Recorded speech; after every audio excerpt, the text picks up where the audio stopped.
আর দেখে নাও গোল্ডেনের ওপর দেখাচ্ছি, ঝালরের ওপর থাকছে কিন্তু চেনের কাজ, ঠিক আছে, ঝালরের ওপর থাকছে কিন্তু চেনের কাজকে বুক করবে 660-এ। দেখে নাও এই থাকছে কিন্তু সীতাহারের ডিজাইনটা, দেখো খুব সুন্দর কাজ, মাত্র 660 টাকায় বুক করবে, একদম গোল্ডের মতো। এই ধরনের সীতাহার কিন্তু অনেককে লাইভ থেকে নিয়েছো 690 বা 699 প্রাইসে।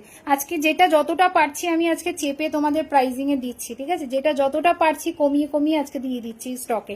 চলো এই হচ্ছে পিস, এ নিয়ে থাকছে ইয়াররিংটা, প্রাইস থাকছে অনলি 660 টাকা, 660-এ বুক করবে, ঠিক আছে। এই থাকছে কিন্তু সীতাহারের লুকসটা, প্রাইস থাকছে 660, 660-এ বুক করবে, একদম প্রমিনেন্ট কাজ। এই থাকছে বেল্ট পোর্শনটা, এরকম ফ্লাওয়ারের ওপর কাজ থাকবে, ঠিক আছে, প্রাইস থাকছে মাত্র 660 টাকা। তাড়াতাড়ি স্ক্রিনশট পাঠিয়ে বুক করো, তাড়াতাড়ি স্ক্রিনশট পাঠিয়ে বুক করো, 660 টাকায় বুক করবে, 660-এ বুক করবে, ঠিক আছে। এই হচ্ছে ডিজাইনটা, এই থাকছে ইয়ার পিস, প্রাইস থাকছে 660। দেখো গলায় পরলে লুকসটা ঠিক এই ধরনের আসবে, প্রাইস থাকছে কিন্তু 660, 660 টাকা।